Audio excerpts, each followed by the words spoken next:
In 2024, while we debate politics on Twitter, 25 million North Koreans live without a single day of free speech. They cannot choose their jobs, their homes, or even their hairstyles. Park Sun-hee spent 25 years serving the regime's inner circle until her mother died because the elite hoarded medicine while ordinary citizens suffered. At 52, she risked everything, crossing frozen rivers, hiding in basements, trekking through jungles with her daughter and 5-year-old grandson. This is her story of escape from the world's most repressive regime and why she believes freedom is worth any price. If these stories matter to you, please subscribe and hit the notification bell. Your support helps us bring these untold stories to light. Together, we can be a voice for those who cannot speak. It all started in the fall of 2019, in an apartment on Changguang Street, Pyongyang. My name is Park Sun-hee. I was 51 then. I'd worked at the Central Committee of the Workers' Party for 25 years. That fall, I was assigned to Secretary Kim Yo-jong's office. Among the cadres, it was considered a real honor. Comrade Park, your family background is solid, and your loyalty has been recognized. My superior told me, offering congratulations. My chest swelled with pride. My father fought as a soldier in the People's Army during the Korean War. I grew up hearing his stories. Sun-hee, your father bled for this country. You must serve the party loyally. I took those words to heart. I graduated from Kim Il-sung University and joined the party at 26. That was the early 1990s, feels like a lifetime ago. We lived in an apartment in central Pyongyang, about 1,000 square feet by Western standards. As a cadre family, our electricity was relatively stable. We got rice rations. We could shop at special stores for Chinese goods. Life was far better than for ordinary citizens. I believed it was all thanks to the party's grace, but I had to wake up at 5 every morning. By 6, I needed to be at the office preparing Secretary Kim Yo-jong's daily schedule, organizing documents, gathering meeting materials, confirming visit itineraries. I'd get home past 10 at night. Even past 50, I worked like that. By the time I got home, my daughter and grandson were already asleep. My daughter, Mi-young, had graduated from Pyongyang Medical University and worked at a hospital. My son-in-law had a decent job as a technician. My grandson Chul was 5, then he barely saw his grandmother's face.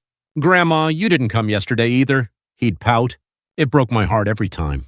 But I told myself party work came first. My mother was 79 then. Despite her failing health, she'd cook for my grandson, fold his laundry. "Mom, I'm sorry. I'm just so busy." She'd say, "It's fine, I enjoy spending time with him." But her eyes looked dim. Looking back, I think Mother already knew. I was climbing too high. The secretariat work was harder than I'd expected. I had to document Secretary Kim Yo-jong's every move, organize every document she reviewed. One day I compiled a shopping list of foreign goods for the Supreme Leader's family: Swiss watches, French cosmetics, Japanese electronics. 1 month's list cost more than my annual salary. The thought crossed my mind that something was off, but I quickly shook it away. This is party secrets. Don't think about it. Around the same time, I saw another document, a report on suspended rations in the provinces. Dozens of residents in some county in North Hamgyong province had starved to death. Deaths due to malnutrition. My hands trembled as I read those cold numbers. You know, our generation lived through the arduous march of the 1990s. So many starved then. And here it was, still happening in 2019. At lunch, I went to the cafeteria with other cadres. The special dining hall served meat dishes. At the next table, young cadres' children were chatting. My dad went on a business trip to China and got me an iPhone. My brother's going to study in Japan. Their laughter grated on me. The report I just read about people starving to death wouldn't leave my mind. That evening when I got home, Mother was sitting in the living room after putting my grandson to bed. "Mom, you're still up?" I asked. She took my hand firmly. "Sun-hee, don't climb too high. The higher you go, the harder you fall." I didn't understand. "Mom, what are you talking about? I'm working for the party." She just sighed. That night I couldn't sleep. Mother's words kept echoing. From the next room I could hear Chul's steady breathing. What kind of life will this child have? The thought struck me suddenly, but I shook my head. No, we're a socialist powerhouse. The party will take care of everything. I comforted myself that way. I didn't know then. That was the beginning. Something inside me was starting to crack. The country my father risked his life for during the Korean War. The party I'd served loyally for 25 years. It was all beginning to shake. But I was still a loyal party worker. Every morning I'd wake up, pin the Kim Il-sung badge to my chest, and head to work shouting, "I pledge my complete loyalty to the great leader." I couldn't even properly feed my grandson breakfast, yet I told myself party work came first. Fall 2019 passed like that.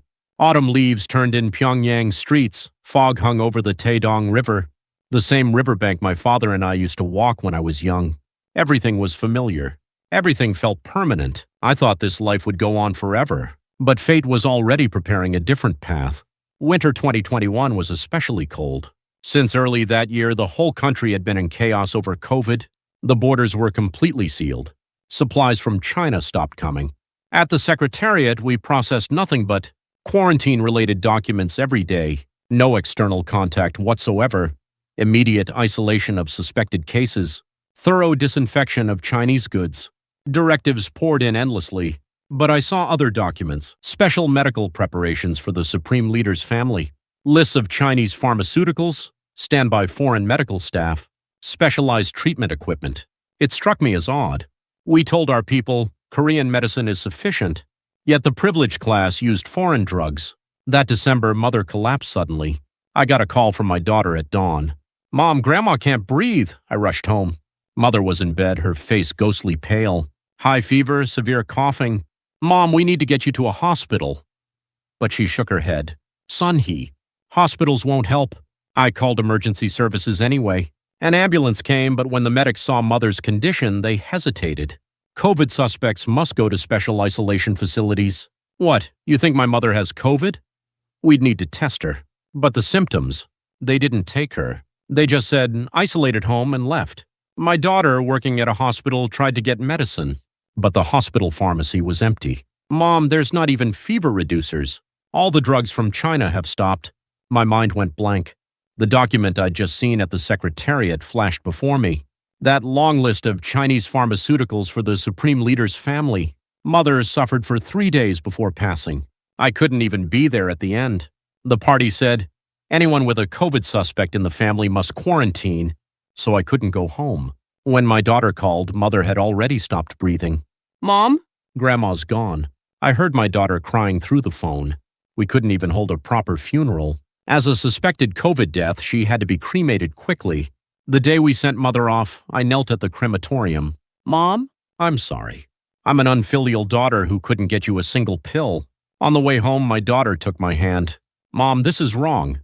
Grandma was from a cadre family and still couldn't get medicine. But party cadres' children are fine taking foreign drugs. How is this right?" I had no answer. That night, while cleaning out Mother's room, I found her diary. Her last entry read, "I worry Sun-hee is too devoted to the party. Who's looking after the grandchildren's future? This country." The writing was smudged. Mother must have cried while writing. When I returned to the Secretariat, a colleague said, "Comrade Park, I heard about your mother. My condolences." But that afternoon I saw another document. Health checkup results for the Supreme Leaders. Family treated directly by foreign doctors. Lists of Chinese vitamins, Japanese supplements. That's when something snapped. You know how heartbreaking it is when a child can't do anything for their dying parent. My mother survived Japanese occupation, made it through the Korean War, survived the arduous march, and she died because she couldn't get a single pill. Yet the people I served loyally were using the finest foreign medicine. Is this right? My daughter's question kept echoing. Every time my grandson Shul asked, "Grandma, where did great-grandma go?" My heart tore. Heavens, sweetheart. Why? She was sick. Didn't she go to the hospital? She did, but there was no medicine. Even a 5-year-old found it strange. "Grandma, you work for the party. Why was there no medicine?" Tears came without warning. I held my grandson tight. "Chul, I'm sorry." "Grandma." "Grandma?" I couldn't finish. Early 2022 arrived, our first holiday without Mother. On New Year's morning, I bowed before her portrait. "Mom, I understand now why you worried. That something's wrong with this country." Beside me, my daughter, son-in-law, and grandson bowed together. That day, my daughter said quietly, "Mom, I've been thinking, is it right to raise Chul in this land? We couldn't even save Grandma with proper treatment. What if Chul gets sick? I'm a doctor, but there's no medicine." Tears welled in her eyes. "Mom, we need to find a way to survive." That night, we talked until dawn. At first, we couldn't even speak loudly, afraid someone might hear. But gradually we became honest. Do you think this country is wrong too? Yes. After losing mother, I knew for certain. This country doesn't protect people like us. You know, those of you raising grandchildren, you understand the worry for their future, wanting them to live somewhere good. That's how I felt. The more I looked at Chul's face, the more certain I became. I couldn't raise this child here, but I was terrified. Defection, unthinkable. If caught, we'd go to a political prison camp. Our whole family would die. Could I take that risk past 50? But what other choice did I have? If we stayed, my grandson would live like us, monitored, starving, controlled. That scared me more. My daughter took my hand. Mom, let's go together. All three of us. I won't let you go alone. Me young, I'm old. Just take yourself and... No, we go together. That night we decided. Even if it meant risking our lives, we'd leave this land. Mother, husband, forgive me from heaven. Son, he is leaving father's grave behind, leaving the land he bled for during the Korean War. But my grandson must live. That was my final decision. Spring 2023 arrived. Flowers bloomed on Pyongyang streets, but winter lingered in my heart. Every day at the secretariat, I thought, how long will I do this work? When can we leave? We'd decided to defect, but execution required extensive preparation. First, we needed money. Money for the broker, expenses in China, costs to reach South Korea. I heard we needed at least $10,000. With my salary, I couldn't save that in a lifetime. Fortunately, working at the secretariat gave me opportunities. While handling foreign goods purchases, I could skim small amounts. Guilt gnawed at me, but thoughts of my grandson made it bearable. Over 3 months, I collected bit by bit and converted it to dollars. $7,000. My life savings. Second, I needed information. How to defect, how to contact brokers. I secretly watched confiscated USB drives at the office. They contained defection information. Every night I studied them. Hardest was telling family. I had an older brother. 5 years my senior, he worked at a trading company in Pyongyang. I couldn't bring myself to tell him. I feared putting him at risk through guilt by association, but simply disappearing felt too cowardly. One day in June 2023, I met my brother. Walking along the Taedong River, I carefully broached the subject. Brother, I need to talk. What is it? I'm leaving. Where to? South. My brother stopped walking and looked at me. A long silence. Then quietly, when? Soon. Me young and Chul too? Yes. Okay. That was all. He didn't ask anything more. Just patted my shoulder. Be careful. Live well. Brother, I'll be fine. You just raised Chul well. Here. There's no future. Tears came. Brother, I'm sorry. Sorry for what? You've done nothing wrong. This country's what's wrong. He knew. He knew how rotten this system was. That was our last conversation. Next, I had to visit mother's and my husband's graves. One dawn in July, I secretly went to Pyongyang's outskirts, where mother and my husband lay side by side. My daughter and grandson came too. Dawn, no one around. I knelt before the graves. Mother, honey, it's Sunhee. My throat tightened. Words barely came.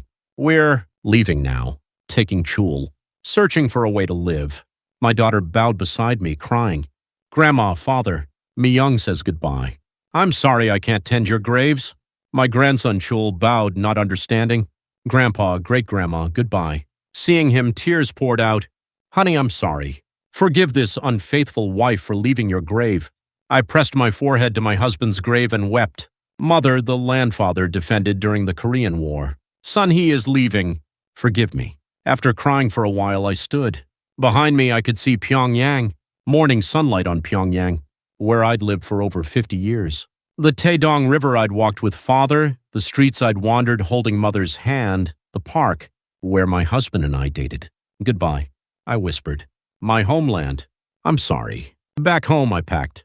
Couldn't take much. A few clothes, dollars, snacks for my grandson. That was all. Just one family photo, taken with mother, father, and my husband. My daughter handed me something. Mom, take this. It was mother's ornament. Grandma gave it to me. We should take it. I took it and cried again. We set the defection date. September 15th, 2023, we'd use the Chuseok holiday. Security would be slightly relaxed then. The last week was brutal. Every time I went to the secretariat, I thought, this might be the last time. Looking at colleagues' faces, thinking, I may never see them again.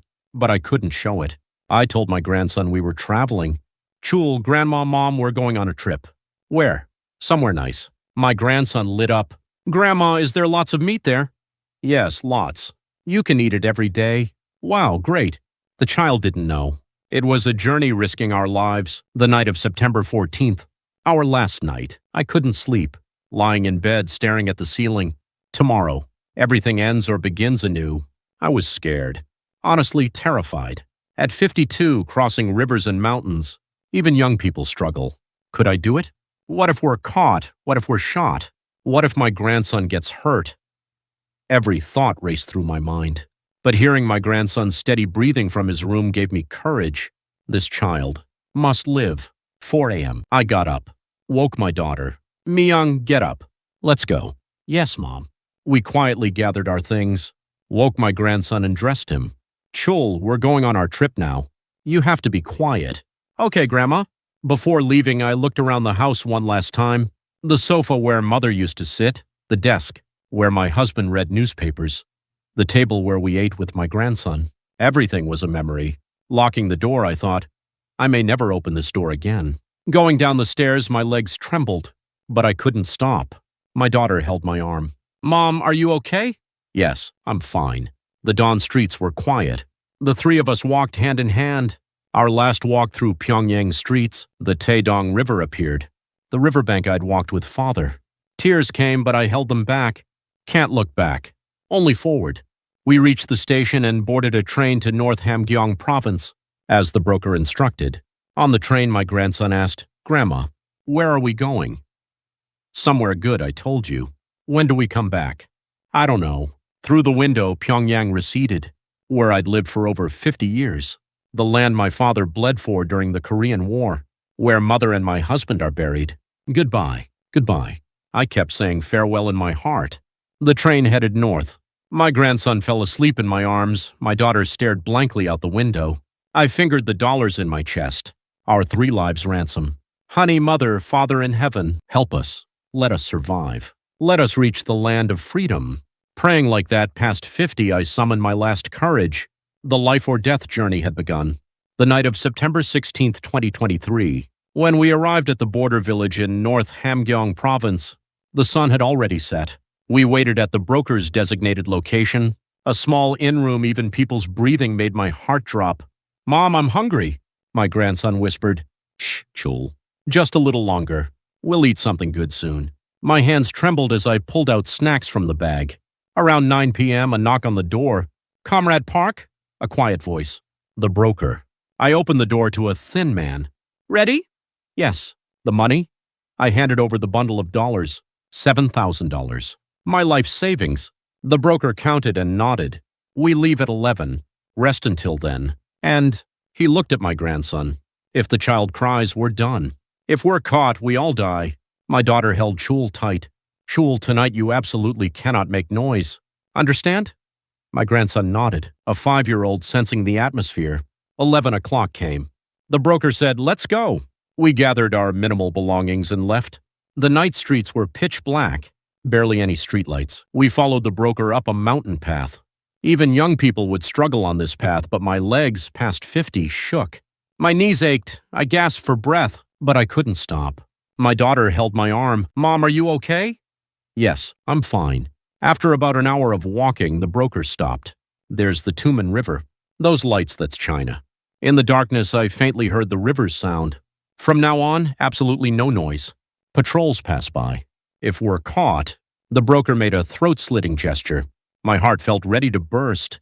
We crouched and descended to the riverbank, pushing through grass cautiously. My daughter carried my grandson. Chul clung to her neck, scared. We reached the riverbank. The Tumen River, narrower than I'd imagined, but the water's sound was frightening. September.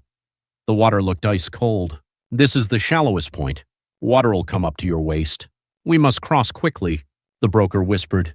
My daughter entered the river first, with my grandson on her back. Ugh! A small groan escaped. The water was freezing, but she held it in. No noise allowed. My turn. The moment my foot touched the water, my whole body felt frozen. Oh my. I only cried inside. At 52 in this freezing water, my knees stung so much I could barely walk. One step, Water rose to my knees, then thighs, waist. With each breath, my breath came out white. Did the elderly who fled during the Korean War feel like this? That thought crossed my mind. Ahead, my daughter walked slowly with my grandson on her back. The current was so strong she staggered. "Mom," my daughter called quietly. "It's okay, go slowly." I held her from behind. Then it happened. Lights appeared. "Patrol! Get down!" the broker whispered. We crouched in the water. Freezing water rose to our shoulders. We held our breath. My grandson whimpering softly. My daughter quickly covered the child's mouth. The lights came closer. The patrol was scanning the riverbank. My heart felt ready to explode. "Please, please," I prayed silently. 1 minute felt like an hour. The water was so cold my whole body shook, but I couldn't move. I felt my grandson trembling from the cold. The lights passed. "Now," the broker whispered. We stood again and crossed the river. My whole body was frozen, but we kept walking. We knew stopping meant death. Halfway across, my daughter lost her footing. Ah! A small scream as she fell into the water. My grandson, too. "Mi-young!" I shouted without thinking. I grabbed her quickly. My grandson coughed, having swallowed water. "Shul." My daughter held him tight. "Be quiet!" the broker hissed angrily. But it was too late. We heard the patrol returning. "Who's there?" a shout. "Run!" the broker yelled. We crossed the river desperately. The water was cold, my legs shook, but we kept running. Behind us, "Stop, we'll shoot!" "Honey, Father, Mother in heaven, please help us." We ran frantically. My daughter ran with my grandson on her back. I pushed from behind. Running at 50 plus, my heart felt ready to burst. My knees ached, I couldn't breathe, but we kept running. Finally, we reached the opposite bank. Chinese soil. We collapsed on the grass. My daughter, my grandson, me, all three sprawled on the ground, gasping. Our whole bodies soaked and freezing, my grandson coughing from swallowed water. But we were alive. We made it. My daughter held my grandson and cried. I cried too. The broker said, "Get up. It's still dangerous here," but my legs had no strength. I looked back at the Tumen River. Across there, North Korea, where I'd lived for over 50 years, where mother and my husband are buried, where I can never return. "Honey, mother, son, he did it. I brought our grandson. We crossed alive." I muttered toward the sky. Tears wouldn't stop. My grandson asked, "Grandma, are we alive?" "Yes, Chul, we're alive." I held him tight. His cold little body was trembling. "We must go." The broker urged us. The police might come. We staggered to our feet. Wet clothes clung to our bodies, making us colder. My grandson's teeth chattered. My daughter's face was pale. My whole body shook, but we had to walk. We followed the broker up a mountain path. Not young anymore. Climbing a mountain in wet clothes at 50 plus. It was hell. But we walked to survive. After about an hour, a small village appeared. A Korean-Chinese village. The broker took us to a house. He knocked and an elderly woman appeared. Again, she sighed. "Come in." Inside it was warm. The grandmother gave us dry clothes and blankets. "Change quickly. You'll catch cold." While changing clothes, my grandson asked, "Grandma, is this the good country?" "Yes. It's on the way to the good country. Is there meat?" "There will be." I wrapped my grandson in a blanket. The child fell asleep immediately, exhausted. My daughter lay down beside him and closed her eyes. I couldn't sleep. Looking out the window, I could see toward the Tumen River. Beyond there, my homeland. Honey, we did it. At 50 plus, we crossed the river with our grandson. I muttered and cried. But this was just the beginning. The real long journey remained. From China to Korea. We still had far to go. That night I'll never forget. The night we crossed that freezing river, past 50. The night we almost died but survived. The first step toward freedom. Freedom! That's what I thought. We crossed the Tumen River and reached Chinese soil. But I was mistaken. China was another prison. After spending a night at the Korean-Chinese grandmother's house, the broker said, "From now on, it's more dangerous. If Chinese police catch you, you'll be repatriated, sent back to North Korea. Then it's the political prison camp." A chill ran down my spine. To come this far and be sent back to a political prison camp. "What do we do?" my daughter asked. "You have to live in hiding. No ID, nothing legal. Even work has to be illegal. We hid in that Korean-Chinese grandmother's basement for a month. Couldn't go outside during the day. Afraid of police raids, the three of us lived in that cramped basement, barely breathing. My grandson struggled most. "Grandma, I want to go outside." I'm suffocating. Chol, just hang in there. We'll go somewhere good soon. When? Soon. A 5-year-old trapped all day in a basement with no windows. My heart ached. We came seeking freedom but felt more imprisoned than ever. Money started running out. I'd given the brokers $7,000. What remained wouldn't last a month. We had to pay the grandmother rent, food costs.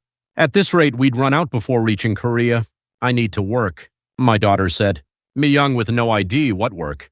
Even illegally, or we'll starve.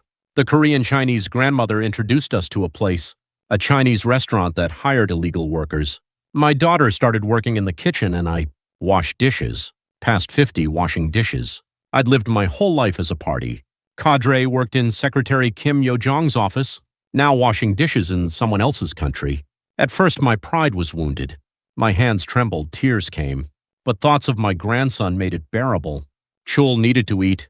We needed money to reach Korea.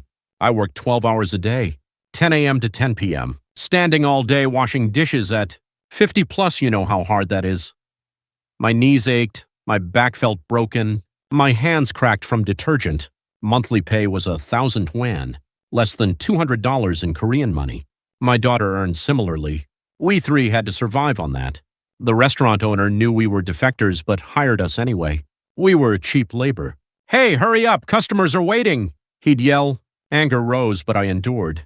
Getting reported meant the end. One day, someone said something in Chinese in the kitchen I didn't understand. What? I asked. The owner got angry. Can't speak Chinese but came to China? Useless. Tears came hearing that. You know how hard it is living in a foreign country, where you don't speak the language, being looked down on. Those in our generation, who fled during the Korean War, I think they must have felt this way. After work, returning to the basement, my grandson would run and hug me. Grandma. That was my only comfort. Chol, what did you do today? Grandma, I'm bored. I want to go outside. A child who couldn't go outside. No friends, no school. I was sorry. My daughter bought a small piece of bread. Chol, eat. My grandson took a bite, then offered some to me. Grandma, you eat too. Those small hands, so precious and pitiful, I cried. After about 3 months, disaster struck. A police raid. Suddenly at dawn, sirens blared. Police, hide! The Korean-Chinese grandmother urgently woke us. We hid deep in the basement. My daughter holding my grandson, me holding my daughter, barely breathing. Footsteps above, sounds of police searching the house. Hiding defectors means a fine. There's no one in my house. The grandmother is standing firm. My grandson trembled with fear. My daughter covered the child's mouth.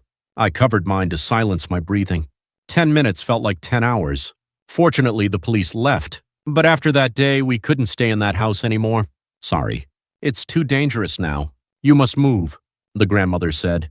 We moved to another village, more remote this time. Like a factory dormitory where we hid again.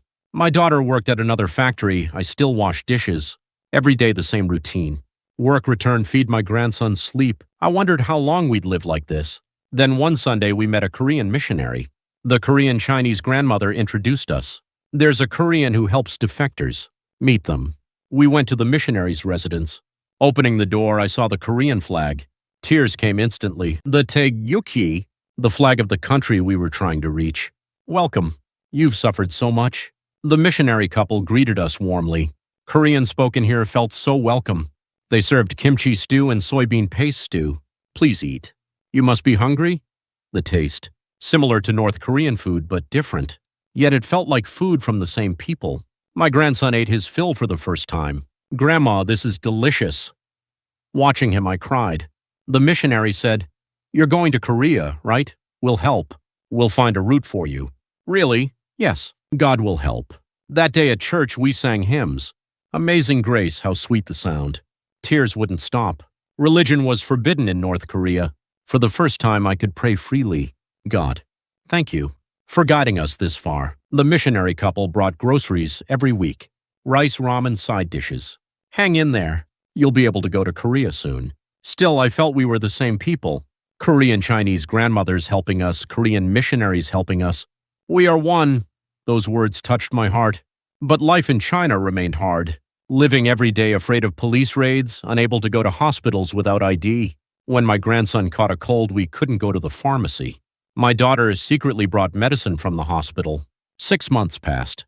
The missionary contacted us. I found a route to Korea. Get ready. Finally, hope of reaching Korea appeared, but the journey would be arduous, they said. China to Laos, Laos to Thailand, Thailand to Korea. We'd have to cross multiple borders. Can you do it, given your age? The missionary asked worriedly. I have to. Past 50, but for my grandson, I can do anything.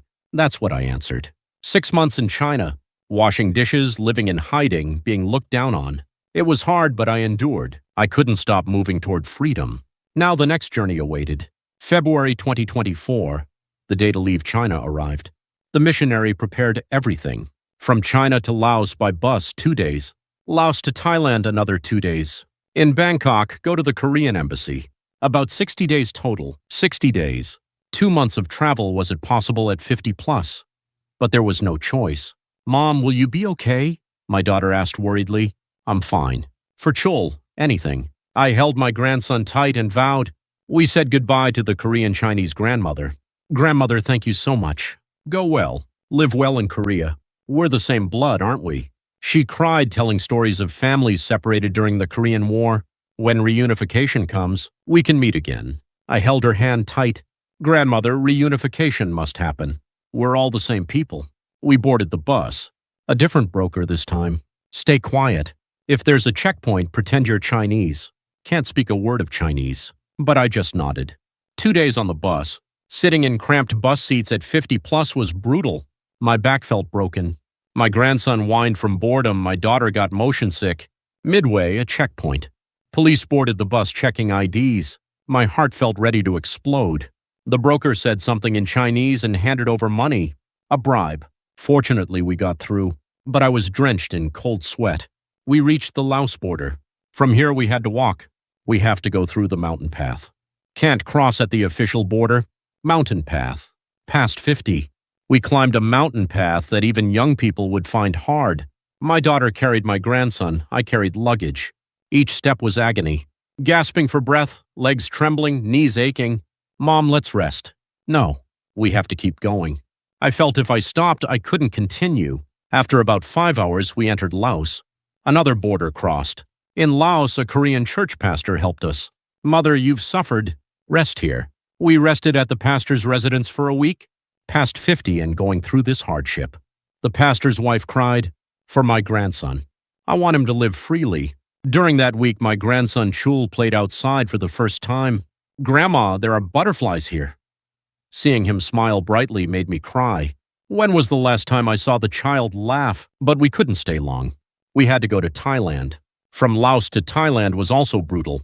Crossing the Mekong River by boat, walking through jungle, mosquito bites, heat exhaustion. My 50-plus body exceeded its limits. One night sleeping in the jungle, my grandson had a high fever. Grandma, I hurt. I felt his forehead burning hot. Myung Chul's really sick. Mom, he needs a hospital. Where's a hospital here? Medicine, at least. The broker went to a village and got medicine. Fever reducer, I gave it to him and held my grandson all night. Chul, it's okay. Grandma's here.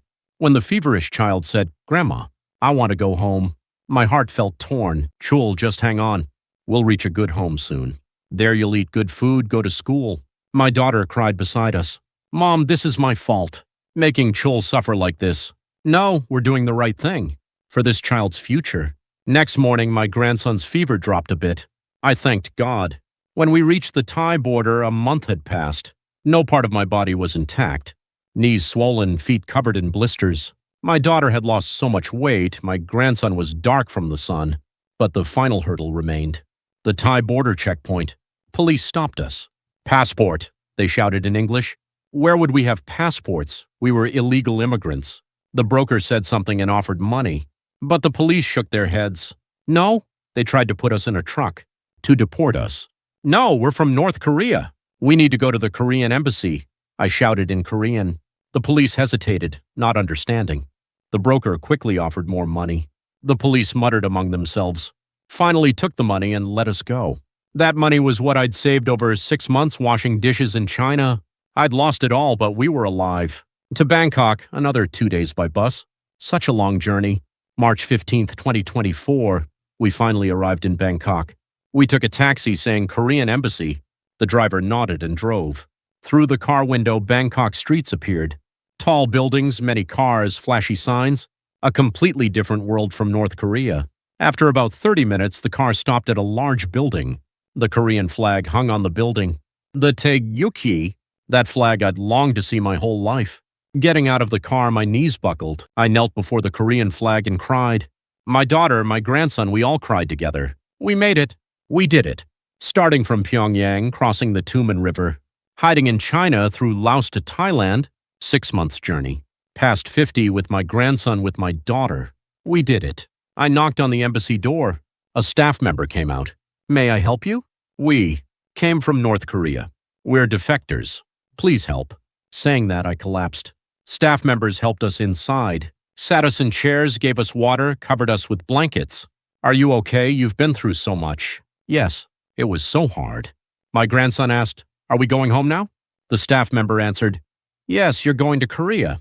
Home soon. Korea. Our home. I didn't know those words could feel so warm. We stayed at the embassy for a week, processing paperwork, health checkups, resting. For the first time in so long, I slept peacefully. Your plane tickets are ready. You fly to Incheon tomorrow. Hearing that, I cried again. Incheon, Republic of Korea. The place I'd dreamed of my whole life. The land of freedom my father tried to protect during the Korean War. We were finally going. April 20, 2024, Incheon International Airport. Getting off the plane, my legs trembled. For the first time in 6 months, land where I could walk proudly. A place where I didn't have to hide. We walked out of the airport. I felt the clean air, looked up at the sky. Honey, mother, son, he did it. I came to the Republic of Korea. Tears wouldn't stop. Beside me, my daughter held my grandson. Mom, we're really in Korea. Yes, we did it, Mi-young. Ministry of Unification staff greeted us. Welcome. You've suffered. You're safe now. Those words made me cry again. The words, you're safe, how grateful they felt. We drove to Hanawon. Through the window, Korean scenery appeared. Tall buildings, clean roads, many cars. Grandma, it's so pretty here. My grandson gazed out the window, amazed. I saw a convenience store. It said 24 hours. Mi-young, look, open 24 hours. Really? You can buy things at night? It amazed us. We arrived at Hanawon. 3 months of education here. Adaptation to Korean society, Korean language correction, job training. First night I lay in bed. Warm bed, clean blankets. For the first time in 6 months, I slept in a proper bed. My daughter and grandson slept in the next room. I opened the window. Outside was bright. Street lights, building lights. In North Korea, nights were pitch black, but here it's so bright even at night. Honey, this must be freedom. Electricity all night, water. Always running, going outside without surveillance. I muttered toward the sky. Next day, I went to the cafeteria. Breakfast came. Rice, soup, side dishes. Tears came. Can I really eat this? Yes, please eat. There's more if you need. My grandson asked, Grandma, why is there so much food here? Chul, here. You don't have to be hungry. You can eat like this every day. During education, I experienced a lot of culture shock. The internet is free. You can search North Korean news freely. I searched Kim Yo-jong, the person I served. News articles flooded out, criticism articles, analysis articles. I'm freely reading this. I couldn't believe it. I learned about YouTube, thousands of videos about North Korea, Defector interviews, exposés of North Korean reality. We weren't the only ones suffering. Hearing other defectors' stories comforted me. We went on a supermarket tour, a large supermarket. I couldn't close my mouth. Rice piled like mountains, meat overflowing, so much fruit. Can I buy all this? Yes, if you have money. My grandson exclaimed, Grandma, there's so much candy. He was so happy. I bought him one candy. He looked like he'd gained the world. At the checkout, I saw card payment. What's that? A credit card. You can buy things without cash. Amazing. Back home, I told my daughter, Mi-young, I think. We came to the right place. Yes, Mom. I think so too. 3 months of education ended. We received settlement funds. Used this to get a house and live. With the settlement money, we got a small rental. Somewhere in Gyeonggi province, small, but our home. It had a refrigerator, TV washing machine. Honey, this is our home. Our own home. I took out my husband's photo. It would have been nice if you lived here. I sent my grandson to elementary school. On enrollment day, seeing Chul in his school uniform, I cried, "Chul, now you can study freely. No surveillance, no fear." Kids at school sometimes teased him. Chul talks funny because of his North Korean accent. Chul was upset, but I comforted him. "It's okay, you'll get used to it quickly." I took accent correction classes. "Grandmother, it's mall, not mall." The teacher taught me, but correcting speech past 50 wasn't easy. My daughter started studying for a nursing assistant certificate. "Mom, I want to work in healthcare again in Korea." Good thinking. I participated in an elderly employment program, organizing books at a library. The pay was small, but being able to work with dignity felt good. No surveillance, no inspections. Every Sunday we went to church. Singing hymns, I cried, "Glory to the Lord." Unimaginable in North Korea. At church, I met other elderly defectors, people in their 60s, 70s. Everyone had similar stories. Let's stay strong. We're starting fresh here. Holidays were hard. Chuseok 2024, our first holiday in Korea. On TV, news showed people visiting graves. My chest ached. "Honey, mother, father, brother." I bowed toward the north. "Forgive me. I can't visit your graves." My daughter bowed with me. "Father, Grandma Mi-young bows to you." Chol is growing well. My grandson bowed too. "Grandpa, great-grandma, I miss you." The three of us held each other and cried. When reunification comes, we'll definitely visit. Definitely. 2025 came, then 2026. My grandson is now in 3rd grade. He's mastered Korean, made many friends. "Grandma, I got 100 on the test today." Seeing him boast makes me proud. My daughter got a job at a nursing home, working as a nursing assistant caring for the elderly. "Mom, I'm earning money. You rest comfortably now." "No, I can still work." I started going to a senior center. I became friends with Korean elderly. "Deaconess Park, you've suffered." "No, I'm grateful just to be here alive." One day, a grandmother at the senior center asked me, "Deaconess Park, did you flee during the Korean War?" "No, I came in 2023. "Oh my, then defection." "Yes." She held my hand tight. "We were refugees during the Korean War too. How hard that was." "I understand your heart." Tears came. "Thank you. Because we're the same people." Spring 2026. Watching news at home, North Korean news came on. Pyongyang appeared on screen. I saw the Taedong River, where I walked with my father. Tears came. Home. My homeland. My grandson asked beside me, "Grandma, is that your hometown?" "Yes, Chul, where Grandma lived for over 50 years. It's pretty. Can we visit later?" "When reunification comes, let's go. Grandma will visit Grandpa's grave, great-grandma's grave too." "When will reunification happen?" "I don't know, but it must happen. We're the same people." I looked out the window. I could see toward Seoul. Beyond there, to the north. My hometown exists, where my husband and mother rest, where my brother lives. "Honey, mother, brother, son, he is living well. Our grandson is growing well, my daughter has a job. We're living freely. But I miss you. Every day I miss you. When reunification comes, let's meet again. Please. I hope to see reunification in our generation." I held my grandson. "Chul, do you know why Grandma came here?" "Yes, Grandma came because of me." "Right. You must live freely. No surveillance, no fear, study what you want, eat what you want." That was Grandma's dream. That's why, past 50, I crossed rivers, climbed mountains, came all the way here. My grandson hugged me. "Grandma, I love you." That was the greatest reward in the world.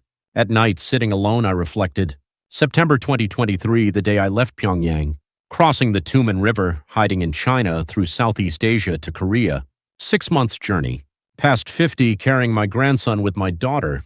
So much happened, but I don't regret it. Coming here was absolutely right. I didn't know freedom was this precious. Being able to speak freely, think freely, believe freely wasn't something to take for granted. Those in North Korea, where mother and my husband are buried, where my brother lives. I hope those people can enjoy this freedom someday too. Reunification. It must happen. Even if not in our generation, I want to see it in my grandson's generation. Because the same people being divided hurts too much. Why did I sob when I set foot on Korean soil? Because in that moment, everything came flooding back. The land my father bled for during the Korean War. The land I wanted to leave for 50 years. The land I found after losing mother and my husband, risking my life. Father, son, he did it. I brought our grandson to the land of freedom. Now this child can live freely. I wanted to shout those words to heaven. That's why I cried. Tears of joy, tears of sorrow, tears of gratitude. Now I'm a citizen of the Republic of Korea, breathing freely, living freely. I'll never forget this precious freedom, and someday, when reunification comes, I'll visit mother's and my husband's graves in the north. I'm back. I raised our grandson well. We're living happily in the land of freedom. I want to tell them that. I pray that day will come.